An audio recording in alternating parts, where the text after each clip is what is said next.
Jharkhand is concerned. Let's take a look at these developments. The Chief Minister has pointed to rising Bangladeshi infiltration and changing demographics in Bengal. When questioned about the sliding tribal population in the state, Soren dismissed BJP's claims of Bangladeshi intrusions in Jharkhand, urging them to focus on Bengal's changing demography instead. Accusing the BJP and RSS of disrupting peace and harmony for electoral gains, Hemant Soren alleged a political conspiracy to undermine communal harmony. The statement follows the Prime Minister's remarks during his Jamshedpur rally, where he claimed that Bangladeshis and Rohingyas are settling in Jharkhand's regions due to appeasement politics of the JMM and the Congress, leading to demographic changes. With Jharkhand's assembly elections nearing, Modi criticized the ruling JMM Congress RJD coalition, calling it the state's biggest enemy. ये demography इन लोगों ने खराब कर दिया। घुसपैठिए बांग्लादेशी घुसपैठिए की बात करेंगे। मैं उनको कहना चाहूंगा, ये जाकर के आपने भारत सरकार का आंकड़ा निकाल के देख ले कि कौन से जिला में, कौन से राज्य में किस तरीके से आंकड़े में बदलाव हुआ है। जाके बंगाल में देखे, बंगाल का आंकड़ा क्या है, और पता कीजिए झारखंड में अलग अलग जिलों का आंकड़ा क्या है।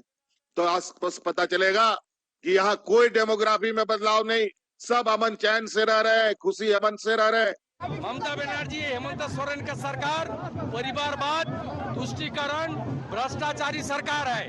पहले झारखंड को उखाड़ फेंकने का काम झारखंड की जनता करेगी, उसका बाद बंगाल के जनता झारखंड की मार्ग पर चलेगी, ममता जी को उखाड़ फेंकेगी। धनबाद, बोकारो और दूसरे तरफ रांची ग्रामीण, लोहरदगा, चाईबासा, टाटा, पूरे झारखंड में एक तरह से प्रत्यक्ष और परोक्ष रूप से इनको समर्थन मिला हुआ है मन सरकार का। तो मैं समझता हूँ कि ये जो बांग्लादेशी घुसपैठी हैं, वो अधिकार सिर्फ हिंदुओं का नहीं मार रहे हैं, जो आदिवासी बहन बेटियां या आदिवासी समाज के लोग हैं उनका अधिकार नहीं मार रहे हैं, बल्कि जो यहाँ के मुस्लिम समुदाय के लोग हैं उनका भी अधिकार मारने का काम, उनका भी हकमारी करने का काम बांग्लादेशी घुसपैठी कर रहे हैं। लेकिन हेमंत सोरेन जी को इससे कोई मतलब नहीं है। वो सिर्फ और सिर्फ वोट के चश्मे से इन चीजों को देख रहे हैं, जो कहीं से भी उचित नहीं है। सीधा सीधा देशद्रोह का मामला है। झारखंड के मुख्यमंत्री हेमंत सोरेन बोलते बोलते क्या बोल गए। झारखंड में तो कुछ नहीं हुआ है डेमोग्राफिक चेंज, जो हुआ है वो पश्चिम बंगाल में हुआ है। पश्चिम बंगाल में सरकारें किसकी रही है? भाजपा की तो सरकार रही नहीं है, वहां पर लेफ्ट, और लेफ्ट के बाद तृणमूल कांग्रेस की। तो स्वीकार लिया है कि बंगाल में जो ममता दीदी द्वारा शासित और लेफ्ट द्वारा शासित रहा है, वहां पर तो डेमोग्राफिक चेंज हुआ है। मतलब कि इंडी अलायंस का ही एक घटक दल दूसरे इंडी अलायंस के घटक दल पर निशाना साध रहा है। All right, let's now tell you what the Prime Minister had said about the demographic shift in tribal belt of Jharkhand. मैं घुसपैठ की बात कर रहा था।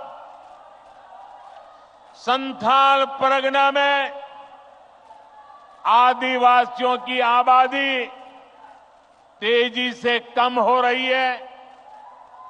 यहां के लोगों की जमीनें हड़पी जा रही है। घुसपैठिए पंचायतों पर, व्यवस्था पर कब्जा कर रहे हैं। बेटियों के साथ अत्याचार की वारदातें बढ़ रही है। झारखंड के शहर हो या झारखंड के गांव, इस घुसपैठ के कारण हर झारखंडी असुरक्षित महसूस कर रहा है। साथियों, सच्चाई ये है कि जेएमएम के लोग बांग्लादेशी और रोहिंग्या घुसपैठियों के साथ खड़े हैं।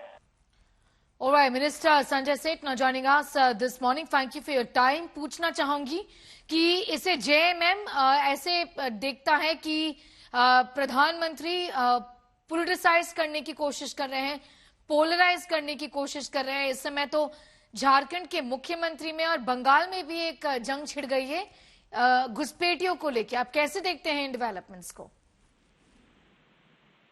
देखो, आप झारखंड के अंदर लगभग 4 से 5 जिले ऐसे हैं जहां बांग्लादेशी मुस्लिम आके हमारे मजदूरों का हक मांग रहे हैं। हमारे बेटी को लाकर फुसलाकर शादी करना, उनकी जमीन हड़पना और उनके माध्यम से तीसरी सरकार पे कब्जा करना, ये लगातार हम सब चिल्लाते रहे। मैंने कई बार लोकसभा में भी इस पे हम आवाज उठाई, लेकिन हेमंत सोरेन ने सबसे जोर दिया। देश का पहला ऐसा राज्य है जहां पर पशु तस्कर जो गाय गौ माता को ले जाने के बाद जो बांग्लादेश ले जाते हैं और काटते हैं, हेमंत सोरेन ने 2 साल से ऑर्डर किया कि कोई भी पुलिस स्टेशन, कोई पुलिस उस तस्कर के गाड़ी की जांच नहीं करेगा।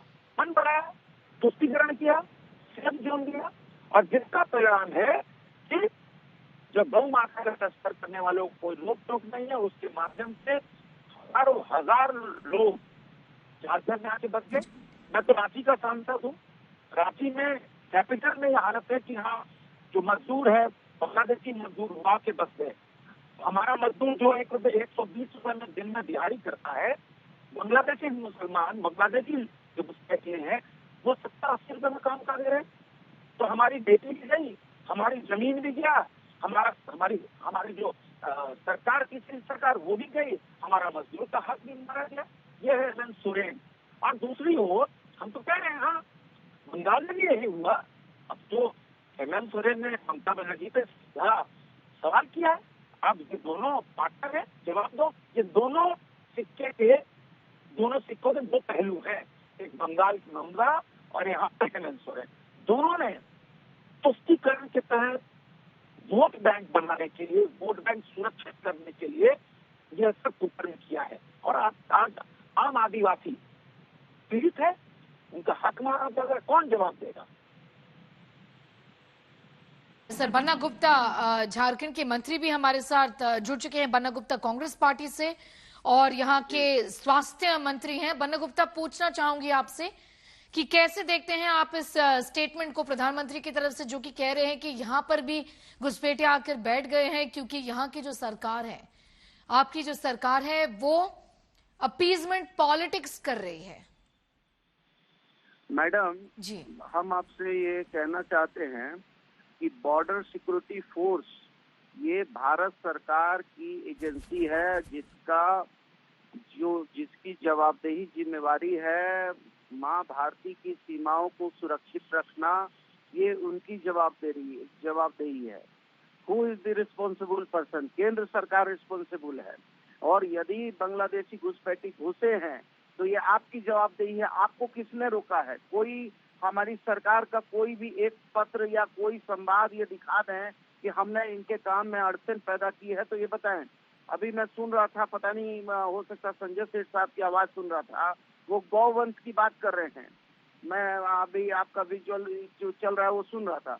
आप बताइए कि 60,000 करोड़ रुपया भारत सरकार को जो है बीफ फैक्ट्रियों से प्राप्त होता है।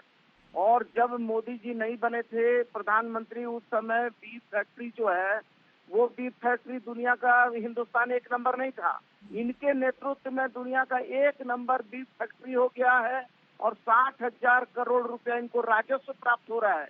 और इनके जो है भाजपा के विधायक जो है वो बीफ फैक्ट्री के डायरेक्टर भी हैं यूपी के। आप पता कीजिए ये लोग क्या बात करेंगे। ये केवल जो है एक नैरेटिव सेट करने के लिए ये इस तरह का जो है प्रोपेगेंडा कर रहे हैं।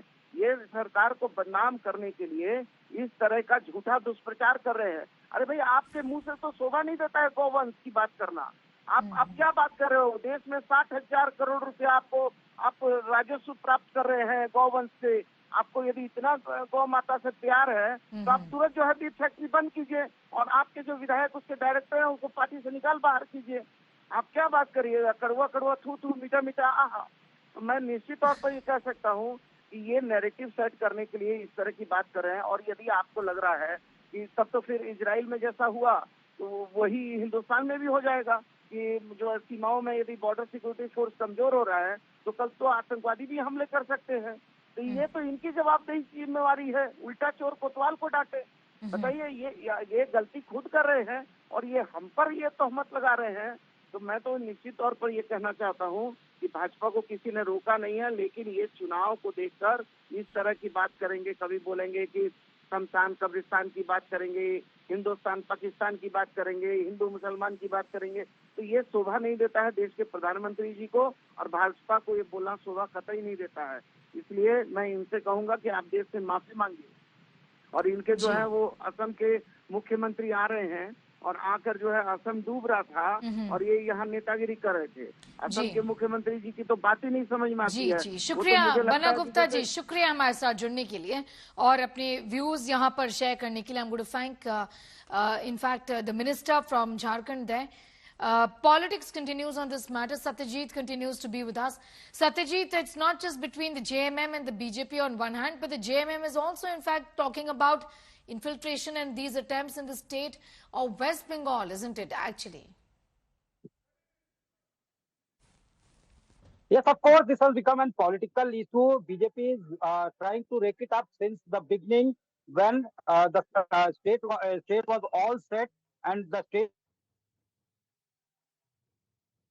they have set an agenda. This is what JMM alleges, and the mainstay of JMM is tribal vote plus minority vote. They are trying to make a dent into that.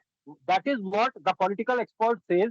And if this happens, they can make an inroads in the tribal votes also. Last time round in 2019, if I tell you, the seats that are reserved for the tribals are the number is 28, and BJP had lost on 26 seats.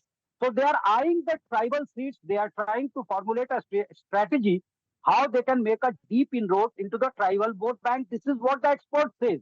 And now this has become a big issue. BJP has presented the statistics also before the election commission, the team that had arrived in Jharkhand to review the preparedness, led by CEC, Mr. Rajiv Kumar. They have presented the statistics that in 1951, the tribal population was, according to census, was 44%. And in the last census in 2011, it has gone down to 28%. And this is due to the result of infiltration, intrusion from Bangladesh borders. They are coming here, they are marrying the tribals, and hence the identity and entity of the tribals are being lost. It is being diminished. This is what they are trying to set in the tribals, among the tribals in the Santhal Pargana area. And Hemant Soren is saying that there is no such demographic change there. People are staying there cordially. Okay. They are affectionate to each other. They have an attempt to polarize, says the JMM and the Chief Minister Hemant Soren there. Satyajit Kumar getting us those details from Ranchi. I'm going to thank you for the moment.